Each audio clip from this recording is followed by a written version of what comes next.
Hi friends, welcome back to my channel. ఈరోజు నేను చూపించబోయే రెసిపీ వచ్చేసి మసాలా గుత్తి క్యాప్సికమ్ కర్రీ. ఇలా ఒకసారి నేను చూపించిన మసాలాతో ఈ కర్రీని చేసుకొని అన్నంలోకి తిన్నారంటే టేస్ట్ చాలా బాగుంటుంది.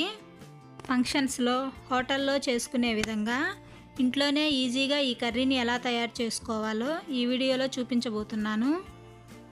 ఫస్ట్ టైం మా ఛానల్ చూసేవాళ్ళు సబ్స్క్రైబ్ చేసుకోవటం మర్చిపోకండి. ఈ క్యాప్సికమ్ కర్రీని తయారు చేసుకోవటానికి ముందుగా మసాలాను ప్రిపేర్ చేసుకుందాం. దీనికోసం స్టవ్ వెలిగించి పాన్ పెట్టుకొని అందులో 2 స్పూన్స్ పల్లీలు వేసుకొని మంటను సిమ్లో ఉంచుకొని ఒక 2 నిమిషాలు ఈ పల్లీలను ఫ్రై చేయాలి. ఇవి కొంచెం ఫ్రై అయిన తర్వాత ఇందులోకి 2 స్పూన్స్ ధనియాలను వేసుకొని ఫ్రై చేసుకోవాలి. మీరు ఏ కర్రీలోకైనా మసాలాలను ఫ్రై చేసుకునేటప్పుడు మంటను సిమ్లో ఉంచుకొని ఫ్రై చేసుకున్నారంటే మసాలాలు టేస్ట్ అనేవి చాలా బాగుంటాయి. ఈ మసాలా కర్రీ కోసం ఇందులోకి ఒక 10-15 జీడిపప్పు వేసుకొని ఫ్రై చేసుకోవాలి. 2 టేబుల్ స్పూన్స్ నువ్వులు వేసుకొని ఇవి కొంచెం చిటపటలాడేంత వరకు ఫ్రై చేసుకొని చివరగా కొంచెం ఎండు కొబ్బరిని సన్న ముక్కలుగా కట్ చేసుకొని వేసుకోవాలి. మీ దగ్గర ఎండు కొబ్బరి పౌడర్ ఉన్న ఒక 2 స్పూన్స్ యాడ్ చేసుకొని ఆ పౌడర్ని కొంచెం ఫ్రై చేసుకొని వేసుకోవచ్చు. వీటన్నింటినీ ఫ్రై చేయడానికి 5-6 నిమిషాలు టైం పడుతుంది.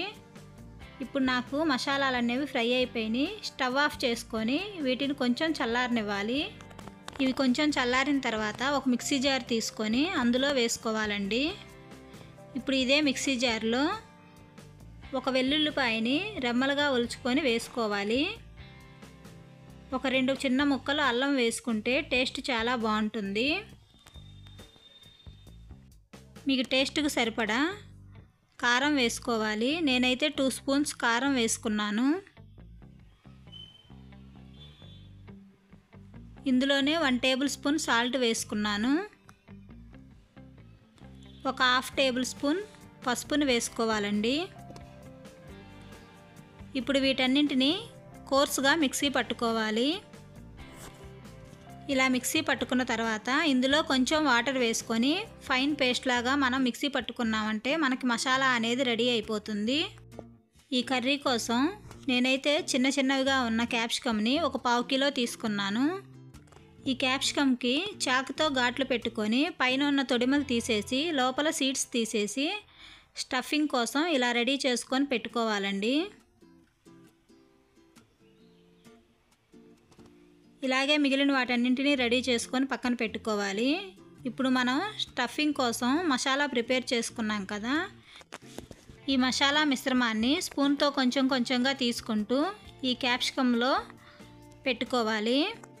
ఇలా మసాలాతో స్టఫ్ చేసుకొని క్యాప్సికమ్ని ఫ్రై చేసుకోవటం వల్ల క్యాప్సికమ్ కర్రీ అనేది టేస్ట్ చాలా బాగుంటుంది. ఇలాగే మిగిలిన క్యాప్సికమ్ అన్నింటినీ రెడీ చేసుకొని పక్కన పెట్టుకోవాలి.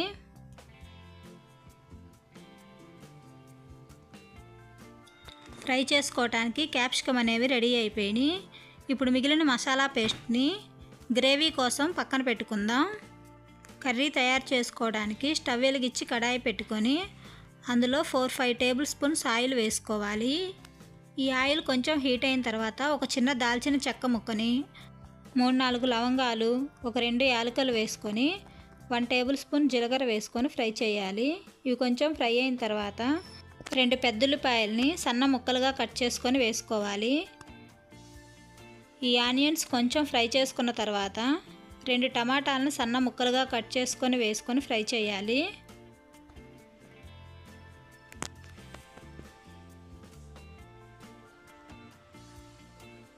మంటను మీడియం ఫ్లేమ్లో ఉంచుకొని ఈ ఆనియన్స్, టమాటాలని కొంచెం మగ్గనివ్వాలి.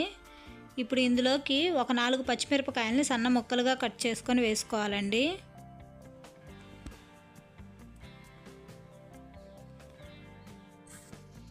ఇవి కొంచెం ఫ్రై అయిన తర్వాత ఒక 2 ఎండుమిరపకాయలు కట్ చేసుకొని వేసుకోవాలి.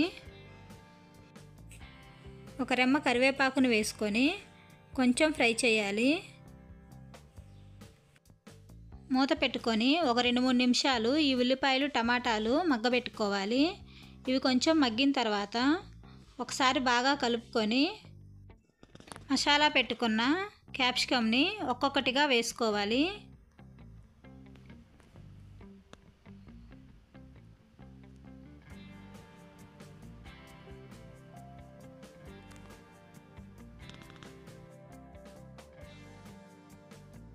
మంటను మీడియం ఫ్లేమ్లోకి అడ్జస్ట్ చేసుకొని మూత పెట్టుకొని ఈ క్యాప్సికమ్ని మగ్గనివ్వాలి. ఒక 5 నిమిషాలు మగ్గిన తర్వాత మూత తీసి మిగిలిన వైపుకి టర్న్ చేసుకొని ఒక 4-5 నిమిషాలు మళ్ళీ మూత పెట్టుకొని ఈ క్యాప్సికమ్ని మగ్గించుకోవాలి. ఇలా చేయటం వల్ల ఈ క్యాప్సికమ్ అనేవి అన్ని వైపులా కుక్ అయ్యి మనకి టేస్ట్ అనేది చాలా బాగుంటుంది.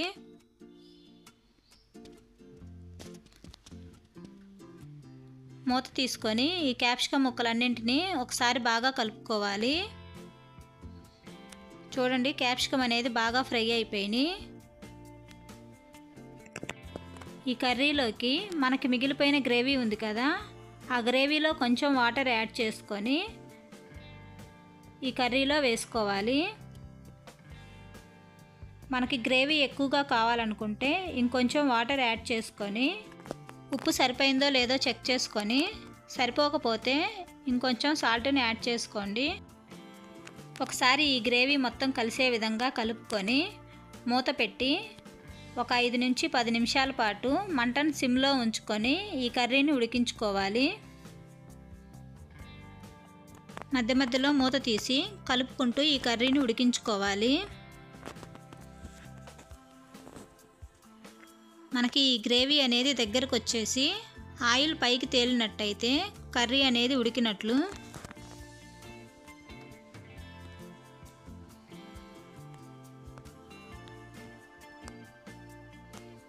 చూసారు కదా, ఆయిల్ అనేది పైకి తేలుతూ మనకు కర్రీ ఉడికిపోయింది. స్టవ్ ఆఫ్ చేసుకునే ముందు ఇందులో కొంచెం కసూరి మేతిని వేసుకోవాలి.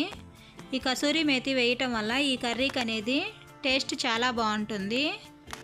కొంచెం కొత్తిమీర వేసుకొని కలుపుకున్నామంటే మనకి హోటల్లో చేసిన విధంగా మసాలా గుత్తి క్యాప్సికమ్ కర్రీ రెడీ అయిపోతుంది. అన్నం, చపాతీ, రోటీస్లోకి ఈ కర్రీ చాలా బాగుంటుంది. నేను చూపించిన విధంగా ఈ కర్రీ మీరు ఒకసారి వండి చూడండి. టేస్ట్ ఎలా వచ్చిందో ఒక చిన్న కామెంట్ చేయండి. ఈ వీడియో మీకు నచ్చినట్లయితే లైక్ చేయండి, మీ ఫ్రెండ్స్కి షేర్ చేయండి. నెక్స్ట్ వీడియోలో ఏ రెసిపీ కావాలో ఒక చిన్న కామెంట్ చేయండి, చేసి చూపిస్తాను. Thank you for watching the video.